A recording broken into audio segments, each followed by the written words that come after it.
Good morning and welcome, friends. The Washington, D.C. Lodge meets at 4865A Cordell Avenue, Suite 230 in Bethesda. You can also find us online at ultdc.org.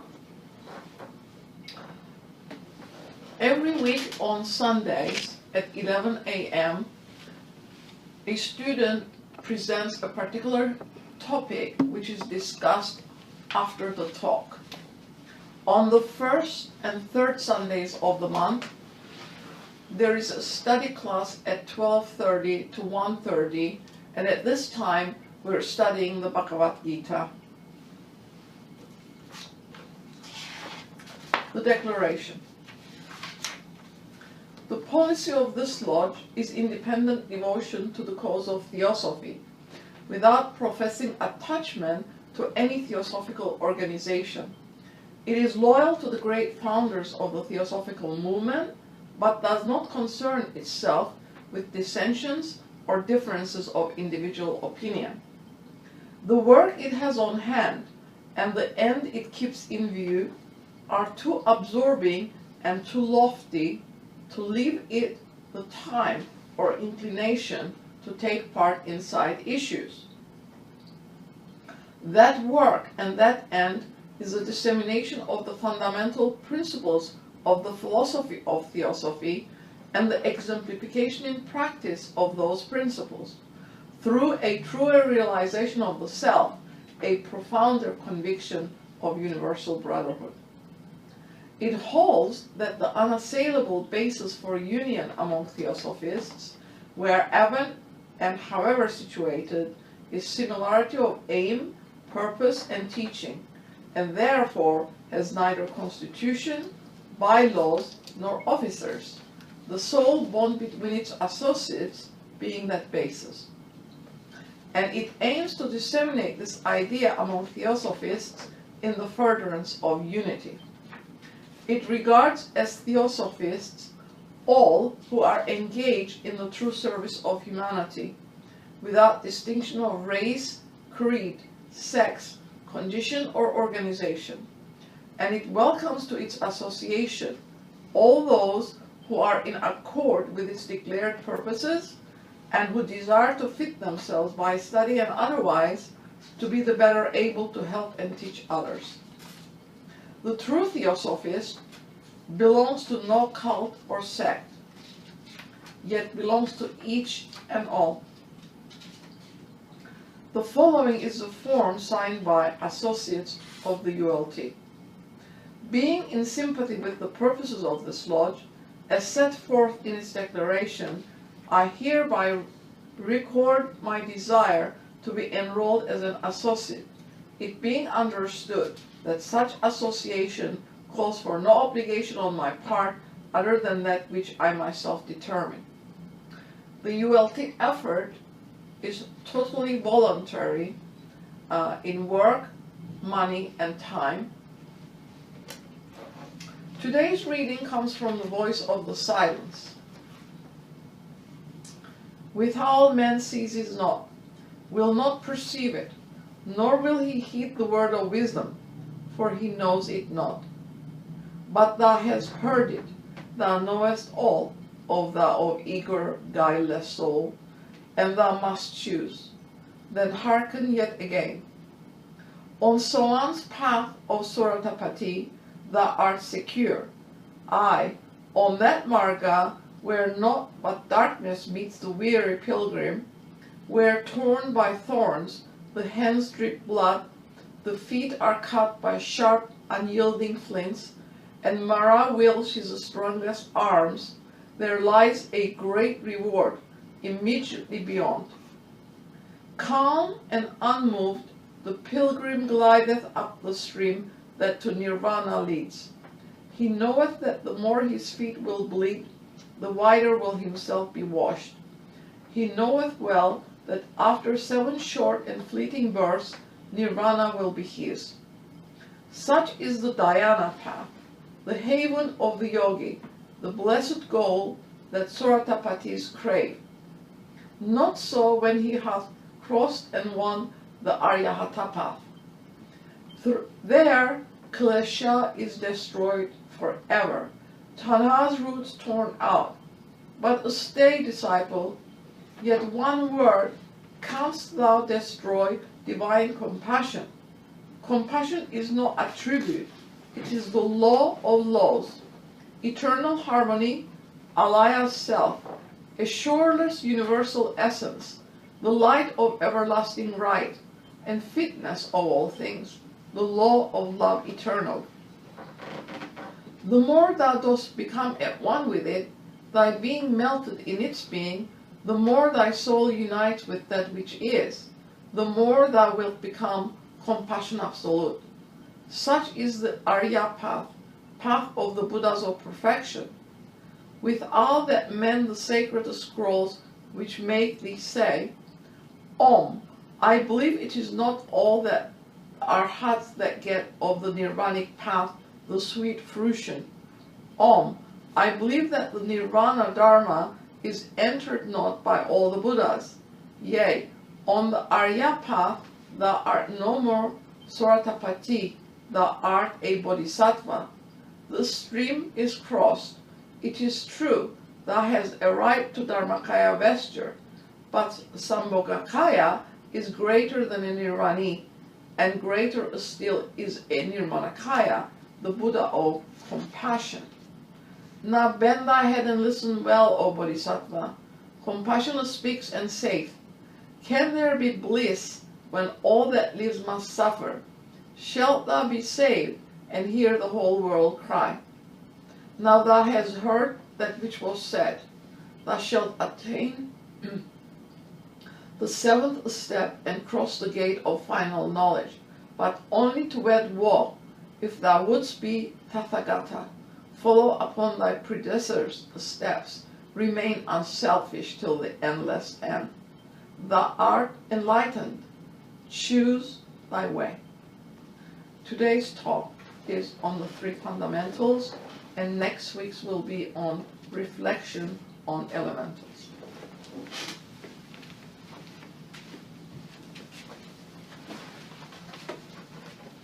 Friends, welcome. The three fundamental propositions of Theosophy may be regarded as postulates for individual use in study of the three most important comprehensive philosophical questions which exist. 1. What is the origin of man? And in the light of that origin, what is his actual relationship to other beings? And finally, to the whole of life. What is the highest? And what may he come to know of it? 2. What are the laws and processes of interaction between the whole, or the universe, and the part, man? Is justice a cosmic fact? 3. Is the individual man immortal as an individual, and if so, what should be his conscious purpose in selecting and weighing life's experiences? What goal may be reached? Every religion or philosophy is based upon attempted answers to these three questions. More important, the thought and action of each individual are profoundly influenced by his opinions concerning them, whether consciously adopted or unconsciously absorbed from religious background or general environment. This is not to say that every thoughtful man must employ the terms of intellectual philosophy, nor that he is to be identified by his ability to state the fundamental questions in just the way we previously suggested. The actual question usually first asked, which bears a clear relationship to the fundamentals, is one occasioned by intense suffering, less frequently by intense joy. Why does this happen to me?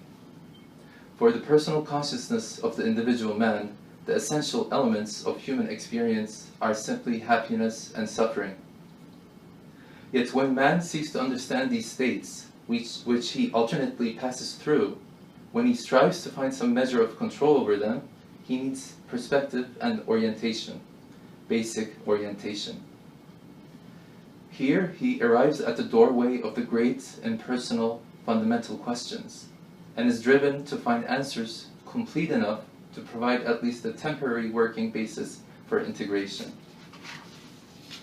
Fundamentals may be considered to be realities, not intellectual phrasings, Yet it is through the natural disciplines of the reflective mind, and I repeat, the natural disciplines of the reflective mind, that one can expand his perception of the reality within himself and in the world around him.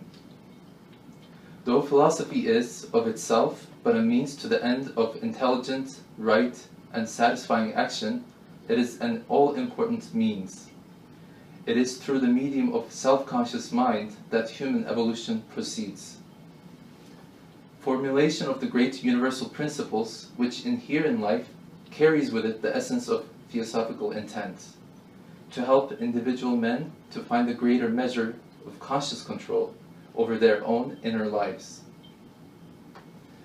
As HPB puts it in Transactions of the Blavatsky Lodge, apparently the whole basis of occultism lies in this, that there's latent within every man a power which can give him true knowledge, a power of perception of truth, which enables him to deal firsthand with universals if he will be strictly logical and face the facts. Thus we can proceed from universals to particulars by this innate spiritual force which is in every man. Theosophy is unique in its suggestion that the path to the good life is the path of philosophy. The fundamental principles of the philosophy of Theosophy have a direct bearing upon ethical attitudes. The first fundamental proposition states, as to self and the source of life, the great Theosophists, both ancient and modern, have recorded that there is one infinite principle, which is the cause of all that was or ever shall be. Thus, this causal self, the only true deity, can be absent from no point of space, and we are inseparable from it. Each one is a ray from and one with that absolute principle. This is the one realization which immediately sets our minds in order. We are, in essence, that which is unchangeable and unchanging. Behind all perceiving and knowing and experiencing is the one undivided self.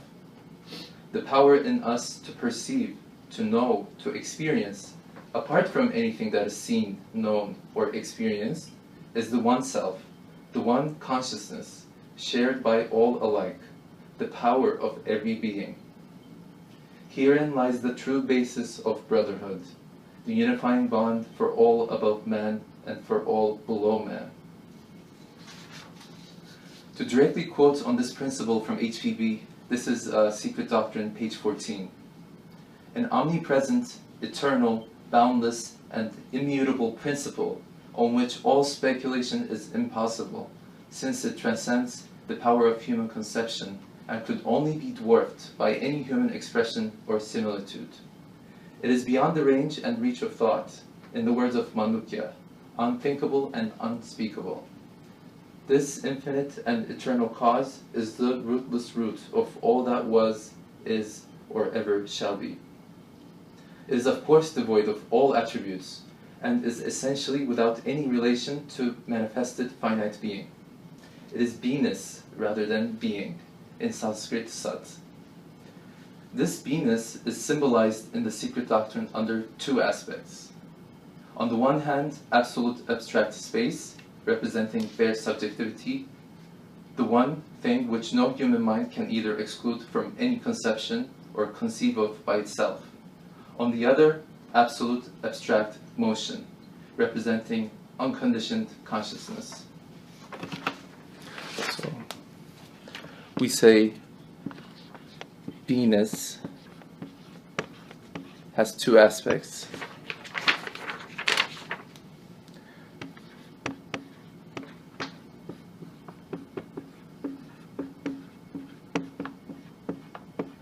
Absolute abstract space, and this represents bare subjectivity, and the other aspect is absolute abstract motion.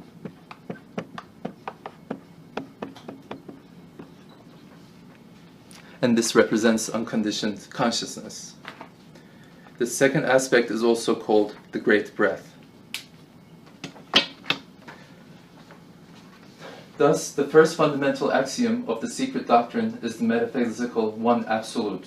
Be-ness symbolized by finite intelligence as the theological trinity. It is absolute be-ness, not being, the one secondless, undivided, and indivisible all, the root of all nature visible and invisible, objective and subjective, to be sensed by the highest spiritual intuition, but never to be fully comprehended. HPB goes on to say that man, unable to form one concept except in terms of empirical phenomena, is powerless, from the very constitution of his being, to raise the veil that shrouds the majesty of the Absolute. Only the liberated spirit is able to faintly realize the nature of the source whence it sprung, and whither it must eventually return. The matter-moving nous, the animating soul, immanent in every atom, manifested in man, latent in the stone, has different degrees of power. And this pantheistic idea of general spirit-soul pervading all nature is the oldest of all the philosophical notions. According to esoteric teaching, the real cause of all existence remains forever hidden, and its first emanations are the most complete abstractions mind can conceive. These abstractions must of necessity be postulated as the cause of the material universe, and they underlie the secondary and subordinate powers of nature, which, anthropomorphized, have been worshipped as God and gods by the common herd of every age. All original thinkers and investigators of the hidden side of nature, whether materialists, those who find matter the promise and potency of all terrestrial life, or spiritualists, that is, those who discover in spirit the source of all energy and of matter as well, were and are properly Theosophists. The love of truth is inherently the love of good, and so predominating over every desire of the soul, purifying it and assimilating it to the divine, thus governing every act of the individual. It raises man to a participation and communion with divinity. The aspiration for this knowledge constitutes what is really meant by philosophy, the love of wisdom. When the Theosophists and occultists say that God is no being, for it is nothing, no thing, they are more reverential and religiously respectful to the deity than those who call God a he, and thus make of him a gigantic male. The logos, or creative deity, the word made flesh of every religion, has to be traced to its ultimate source and essence. Chaos, Theos, Cosmos, the triple deity is all in all. Therefore it is said to be male and female, good and evil, positive and negative, the whole series of contrasted qualities. The following is from page 280 of The Secret Doctrine, Volume 1. The ever unknowable and incognizable, the causeless cause of all causes, should have its shrine and altar on the holy and ever untrodden ground of our hearts, invisible, intangible, unmentioned, save through the still, small voice of our spiritual consciousness. Those who worship before it ought to do so in the silence and the sanctified solitude of their souls, making their spirit the sole mediator between them and the universal spirit, their good actions the only priests, and their sinful intentions the only sacrificial victims. The implication of the first proposition is that there is that in every self-conscious being, capable of reaching beyond any present degree of knowledge or relative perfection of behavior. As a corollary of this, one may assume that the presence within each human form of the higher self, the unsectarian, colorless, sexless, and cosmopolitan, means that the man of perverse beliefs or habits may at any time see beyond them. The second great principle, law, is referred to in Theosophy as karma. Karma is the law of recurring cycles in nature and the constant tendency to restore disturbed equilibrium. HPB defines karma in Key to Theosophy as the ultimate law of the universe.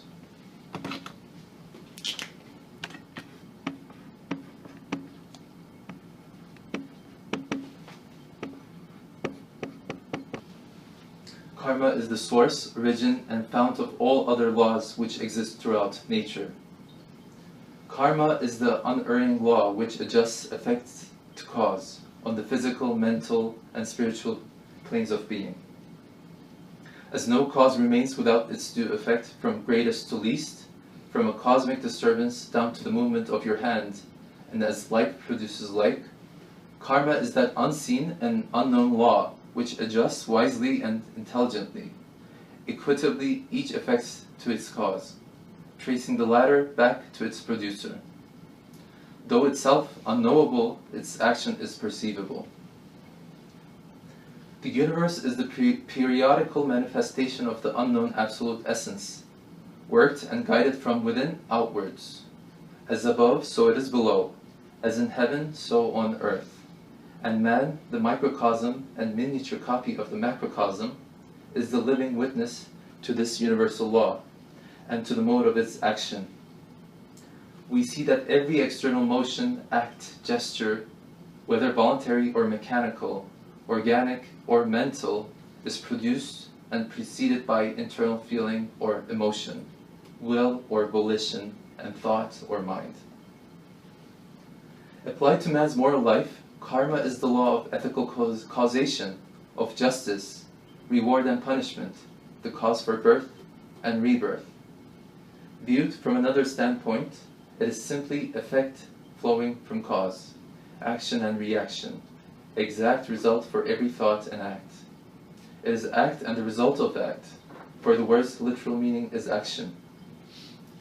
Theosophy views the universe as an intelligent whole.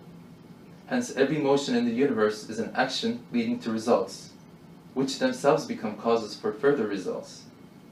We are all reaping what we have sown, individually and collectively. We never act alone. We always act on and in connection with others, affecting them for good or evil, and we get the necessary reaction from the causes set in motion by ourselves. This presents to us the idea of absolute justice, in accordance with which each being receives exactly what he gives, the essence of free will. Indissolubly connected with karma is another aspect of the law of cycles, reincarnation. It means that man as a thinker, composed of soul, mind, and spirit, occupies body after body and life after life on the earth, which is the scene of his evolution, and where he must, under the very laws of his being, complete that evolution once it has been begun. In any one life, he's known to others as a personality, but in the whole stretch of eternity, he is one individual, called monad in Theosophy, feeling in himself an identity not dependent on name, form, or recollection. The physical body is merely the shell of man, made of matter of the earth, from the three lower kingdoms, mineral, vegetable, and animal, and is being constantly renewed and worn out from day to day. Man himself is that invisible entity which inhabits the body, which is the cause of its present construction and development from lower forms of consciousness. The body is but one instrument of the man within. In the teachings of Theosophy, H.P. Blavatsky and the masters describe the human being as consisting of 7 principles, divided into a higher triad and a lower quaternary. These 7 principles, or 7 parts of our nature, are the divine part, the spiritual part, the intellectual part, the passional part, the vital part, the astral part, and the physical part. More specifically, if we were to draw this,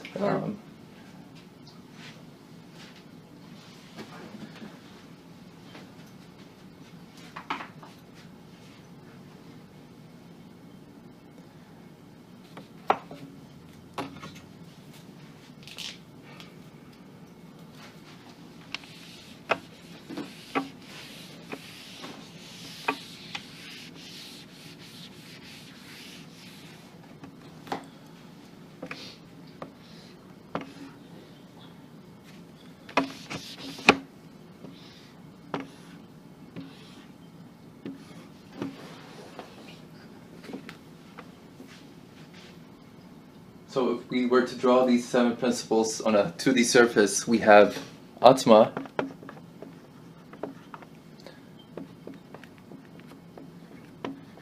Buddhi, Manas, Stula, Sharira, which is the physical body, and Kama.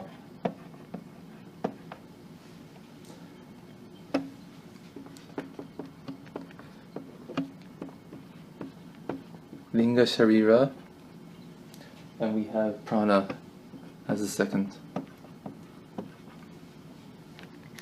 And this is the Antaskarana or Antakarana, which is the bridge.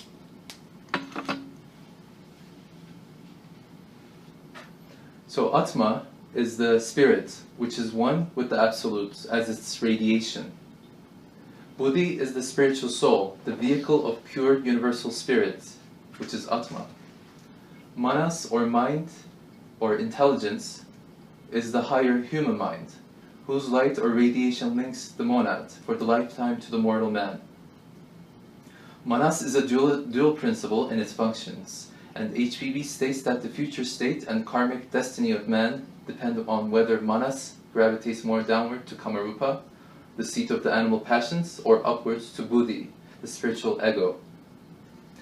Then we have Kama, or Kamarupa, which is the seat of animal desires and passions. This is the center of the animal man, where lies the line of demarcation which separates the mortal man from the immortal entity. Then we have Linga Sharira, astral body, also called the double, the phantom body. Afterwards we have Prana, life or vital principle, and this is the life principle which is only necessary to physical body, astral body, Kamarupa, and the functions of the lower manas, which embrace all those limited to the physical brain. And lastly, we have Rupa, or Stula Sarira, the physical body, which is the vehicle of all the other principles during life. If we return to the doctrine of reincarnation, it is the very base of Theosophy, for it explains life and nature. It is one aspect of evolution, since evolution could not go on without re-embodiment. According to the view offered by karma and reincarnation, each is his own judge and his own executioner. One's own hand forges the weapon which works for his punishment, and each earns his own reward. Reincarnation banishes the fear and sorrow of death, for as sleep is a release from the body, during which we have dreams, so death is a rest and release, after which we are again incarnated in a new body on earth. We come once more into what we call waking existence, and meet again and again the various egos whom we have known in prior births. The causes generated in company with them may be worked out. If we directly quote the second proposition from HPB's secret doctrine, it is the absolute universality of that law of periodicity, of flux and reflux, ebb and flow, which physical science has observed and recorded in all departments of nature. An alteration such as that of day and night, life and death, sleeping and waking is a fact so common, so perfectly universal, and without exception, that it is easy to comprehend that in it we see one of the absolutely fundamental laws of nature. In declaring the universality of periodicity, it suggests that the tides of growth in individual human beings, humans bring alternations of obscurity and clarity regarding the purposes of the soul. The man of destructive influence is destructive now, not forever, and he becomes a law unto himself in the sense that he and he alone can manifest higher capacities as his cycle permits. It becomes apparent how perfect is the analogy between the processes of nature in the cosmos and in the individual man. The latter lives through his life cycle and dies.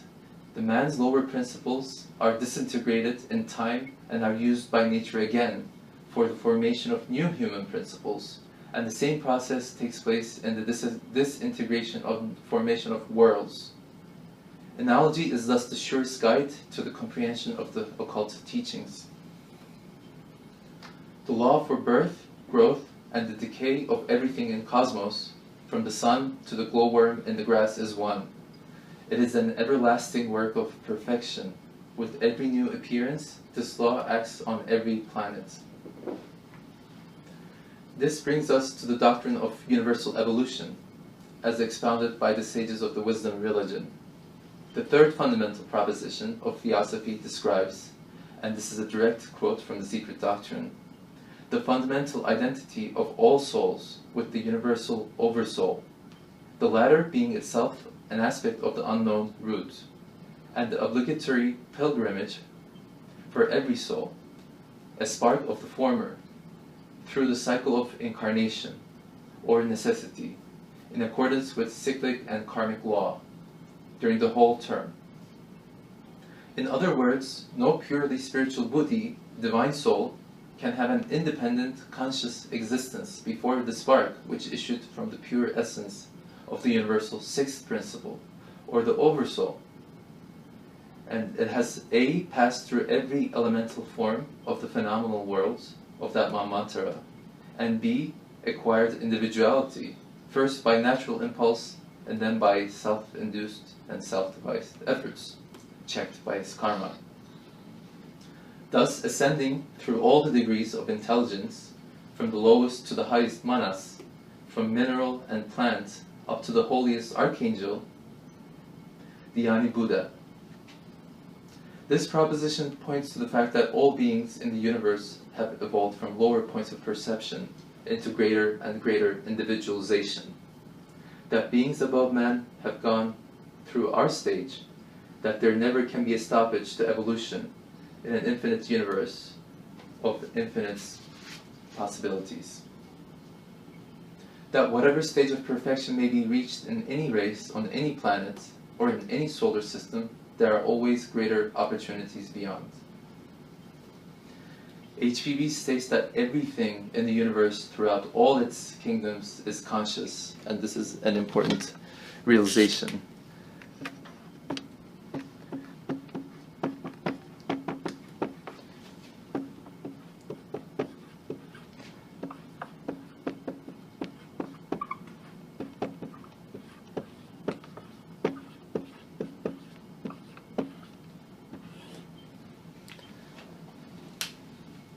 Everything in the universe throughout all its kingdoms is conscious.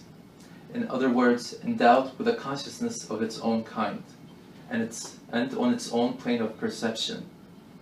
We men must remember that because we do not perceive any signs which we can recognize of consciousness, say in stones, we have no right to say that no consciousness exists there. There is no such thing as either dead or blind matter, as there is no blind or unconscious law. These find no place among the conceptions of occult philosophy. The latter never stops at surface appearances, and for it, the noumenal essences have more reality than their objective counterparts. On page 181 of the Secret Doctrine, HPB states that there exists in nature a triple evolutionary scheme. A triple evolution in nature, or rather 3 separate schemes of evolution, which in our system are inextricably interwoven and interblended at every point. These are the monadic, or spiritual, the intellectual, and the physical evolutions.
These three are the finite aspects or the reflections of the one reality. The monadic evolution is, as the name implies, concerned with the growth and development into still higher phases of activity of the monad in conjunction with the intellectual, represented by the givers of intelligence and consciousness to man, and the physical, round which nature has concreted the present physical body. This body serves as the vehicle for the growth. She calls this a misleading word, and the transformations through manas, and owing to the accumulation of experiences of the finite into the infinite, of the transient into the eternal and absolute. Each of these three systems has its own laws. Each is represented in the constitution of man, the microcosm of the great macrocosm. And it is the union of these three streams in him which makes him the complex being he is now. The third proposition, the pivotal doctrine of the esoteric philosophy, combines the implications to be derived from the first and second. For if the aim of evolution be defined as the acquirement of individuality, and if that individuality grows only to the extent that one perceives the significance of his interrelationships with other beings, man's destiny involves the disciplines of philosophy.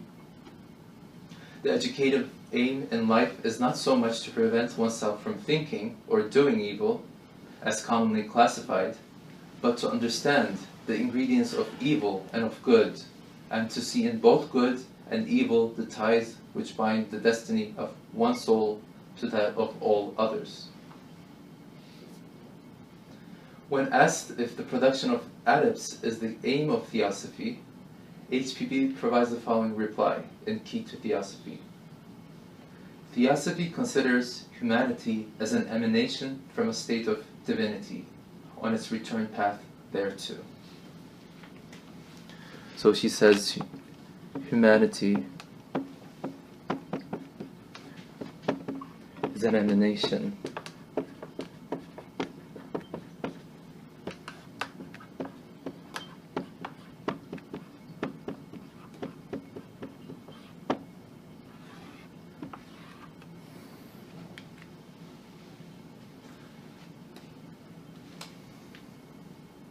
At an advanced point upon the path, adeptship is reached by those who have devoted several incarnations to its achievement. For remember, well, no man has ever reached adeptship in the secret sciences in one life, but many incarnations are necessary for it after the formation of a conscious purpose and the beginning of the needful training. In her Isis Unveiled, HPB states that the human heart has not yet fully uttered itself, and we have never attained or even understood the extent of its powers. Is it too much to believe that man should be developing new sensibilities and a closer relation with nature? The logic of evolution must teach as much, if carried to its legitimate conclusion. If somewhere in the line of ascent from vegetable or Ascidian to the noblest man a soul was evolved, gifted with intellectual qualities, it cannot be unreasonable to infer and believe that a faculty of perception is also growing in man, enabling him to describe facts and truths even beyond our ordinary ken. Every uplifting doctrine is a blending of the gnosis with some particular stage of man's capacity to perceive it. And while for this very reason each specific doctrine must ultimately be transcended by self-knowledge, a doctrine may also contain psychological truths, which one can begin to sense. It is in this context that the doctrines of Theosophy may be considered by an inquirer. But there are intermediate steps which may be taken: study of doctrine and the inspiration provided by one's own intuition. These steps will be immensely aided by such philosophical propositions as are provided in HPB's Secret Doctrine, under that heading, and repeated in her other writings.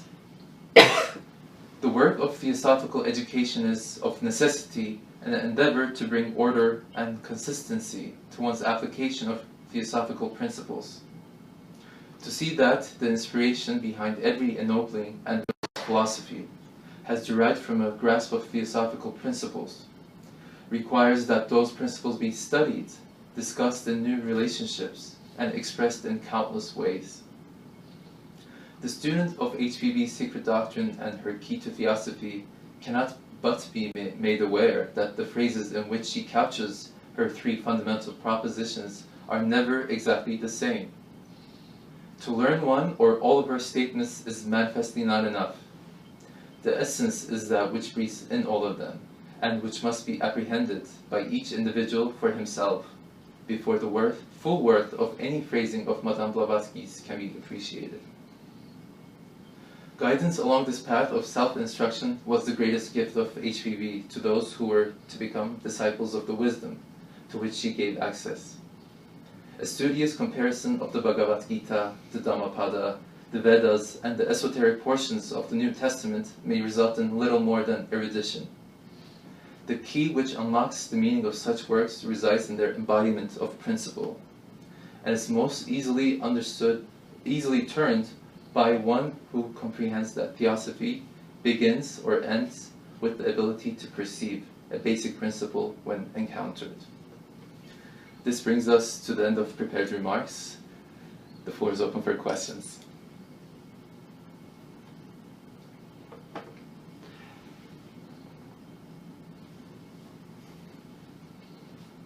He said humanity is an emanation from the divinity, so is that the essence of all of us? Is that what you're talking about? Yes, she says, to quote her exactly, humanity is an emanation from a state of divinity, and we're on our return path there too. So in each one of us, there's that spark of divinity, and I think the first fundamental proposition also talks about this, where we are part of that absolute all, that unknown, the rootless root, causeless cause.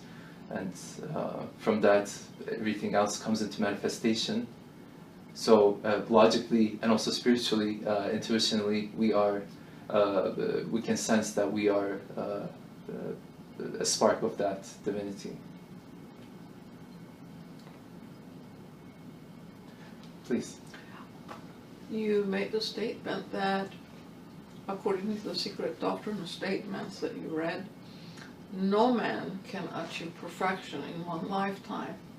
But when we look around, all of the religions insist that, except the Buddhism and the Hindu Vedas and Upanishads, that we're here just this one time, and that at the end of it we either go to hell or heaven, and that's the end of us. That dogma, unfortunately, is still very strong in our nation and elsewhere in the Christian world. How do we then bring this philosophy to the forefront for people to at least give it a consideration to see if it sits with their common sense? Because in another way stated, Theosophy is sanctified common sense, and we are told that if our common sense dictates that we not follow something, we should not do it.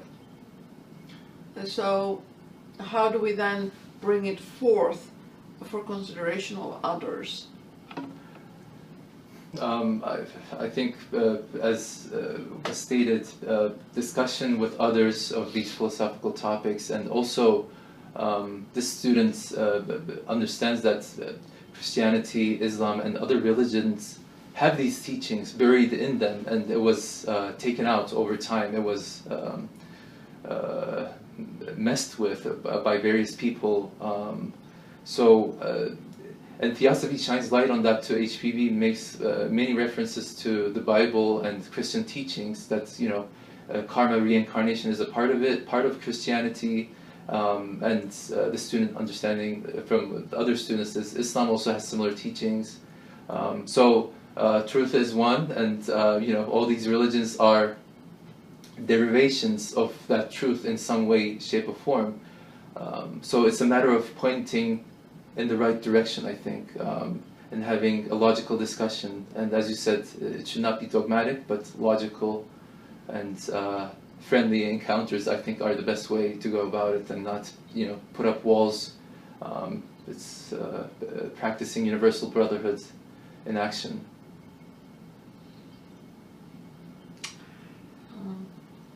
This student heard a CBS program recently.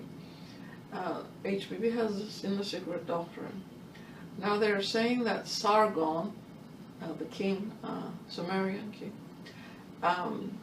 had exactly the same principles that are defined in the Kabbalistic works of the Jewish nation. And now they're saying that we should look at Sargon as the original and not the Jewish statements. That was a very interesting deduction that they came up with. However, they twisted it around at the end and made their religion superior to all the others, and that is also discussed in the Secret Doctrine, that sometimes, even though we know the process and that we can do the comparison and follow it through analogy, at the end people twist it to suit their own purposes still. For selfish reasons? Wrong thinking, because they're so stuck on their religion, they want to make that the primary, the superior to all the others. They will not come and make the statement that it's just one branch from the root, making all of the religions worthy to people who follow it, and show where they have gone wrong, and that we can correct it ourselves. We don't have to have authority to do it for us. You said that this philosophy is for each one to study, to assimilate, and to correct the errors that have crept into our thinking process. Right, and this student finds Theosophy beautiful because of it not being dogmatic, and you get to study all religions and understand the truth that's laying underneath all the stories, and it's a matter of perceiving that, and by doing so, you're not clinging to one specific story. You get to understand all stories and what they are pointing to. I think that's very important to be aware of. That it's not dogma. It's not one religion that Theosophy teaches. It's a religious science and a scientific religion. It encompasses all, and that's why the student finds it so beautiful. Well, HBB actually did the work for us, because she translates from many books. Yes. It's very difficult for each one of us to do that, because Sanskrit is necessary for the Vedas and the Upanishads if you want to go to the originals. And she also tells us where abridgments occurred. And in the Hindu pantheon, it is very evident from what they say that they also know which parts were put in and which is the real ones. So that is available to them. But how on earth would you go to the Christian Bible if you don't know how to interpret it to get the essence out of it? Because she says that some of it is occult, but that the interpretation is wrong.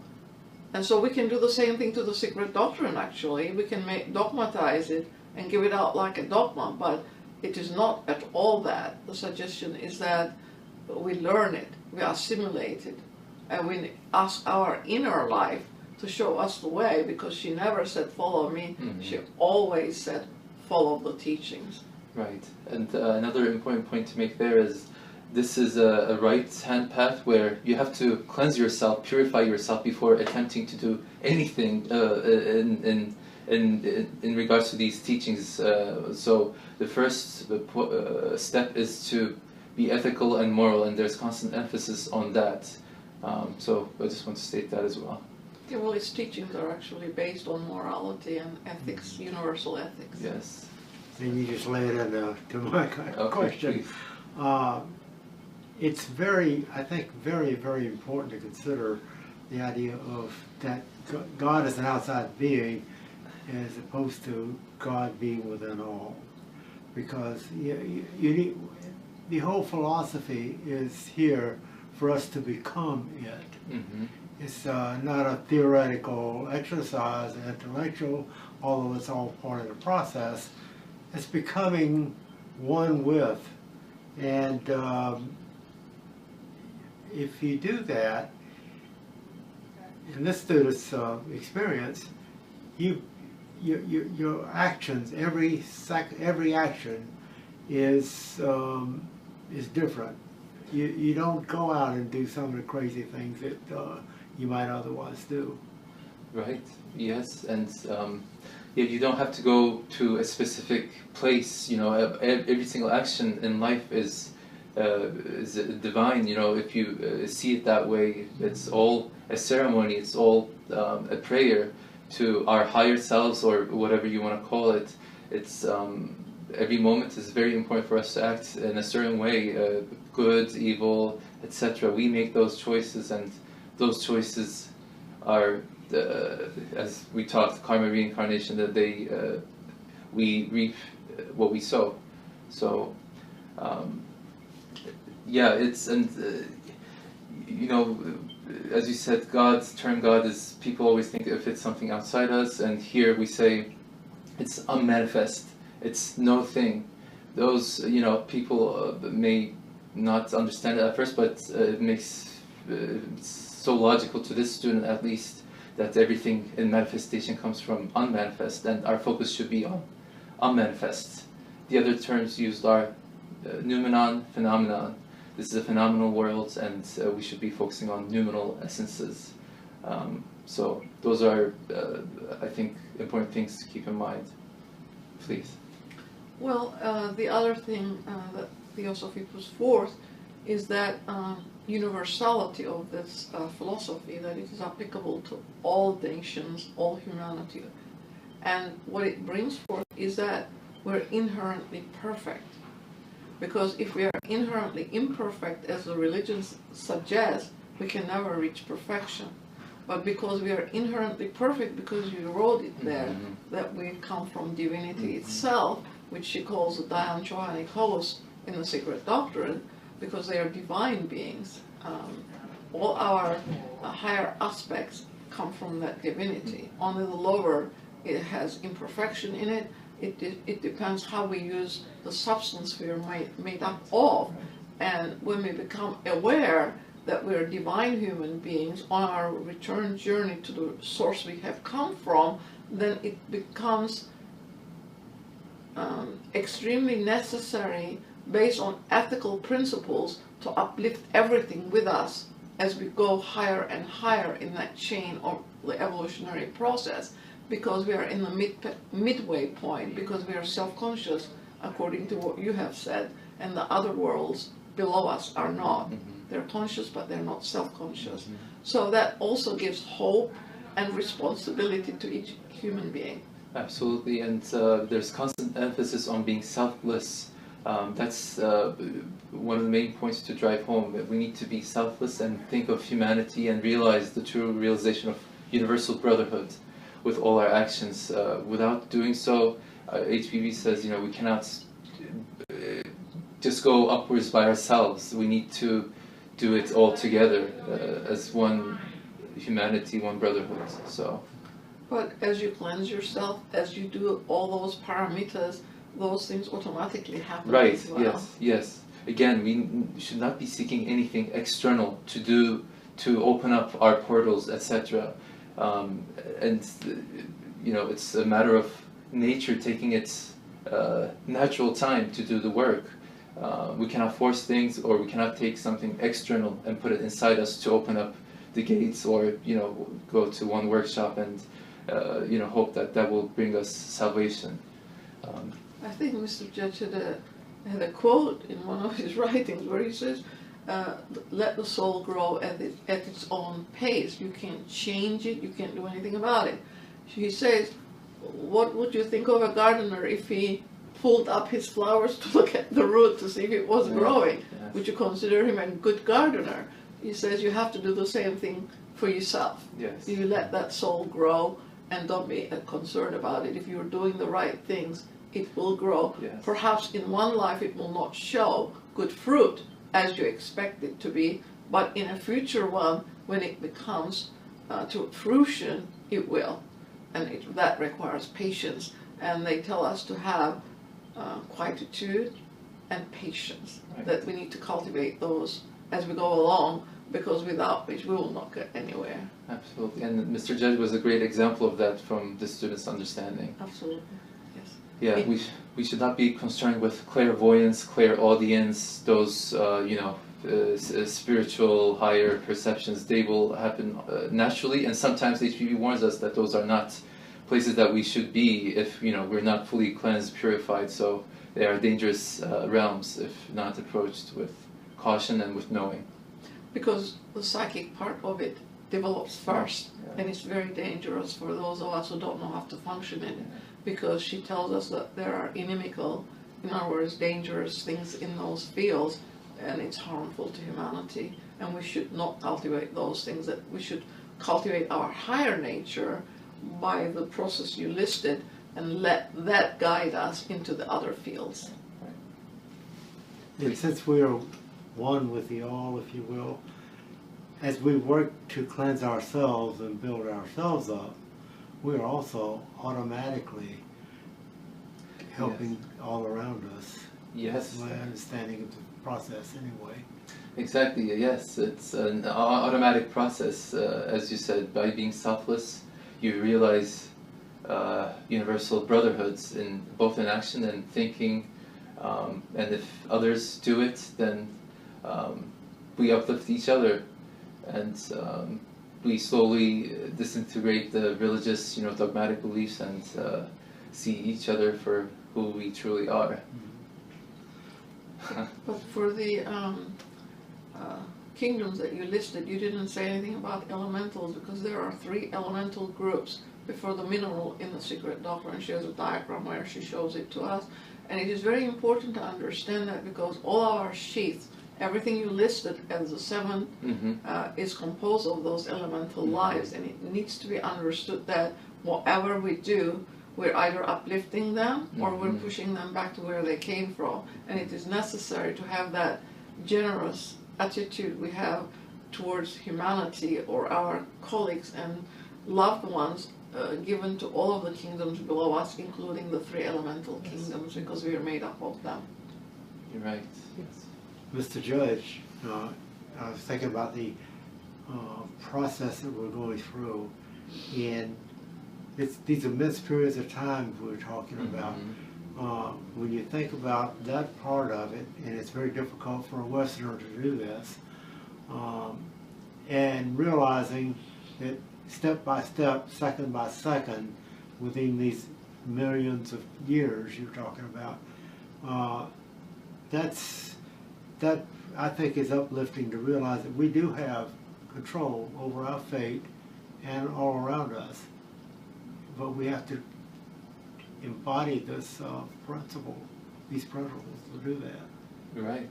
Yes. And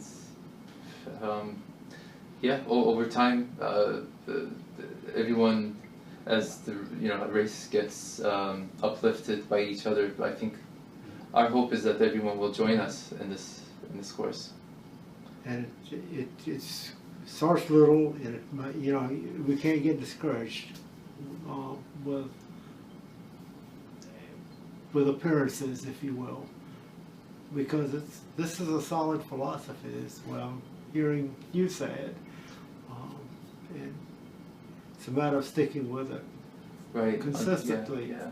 Understanding that the ancients had a greater wisdom that we currently have in our society. It's very important to realize that and respect that and study their teachings. And every day, there's a new temple being discovered that takes us to older times. And I mean, HPV discusses a lot of these things in detail, but the civilization is much older than science currently allows it to be. So, okay, I guess that's it. Thank you all for coming, and we'll see you next week. Thank you. Thank you. Or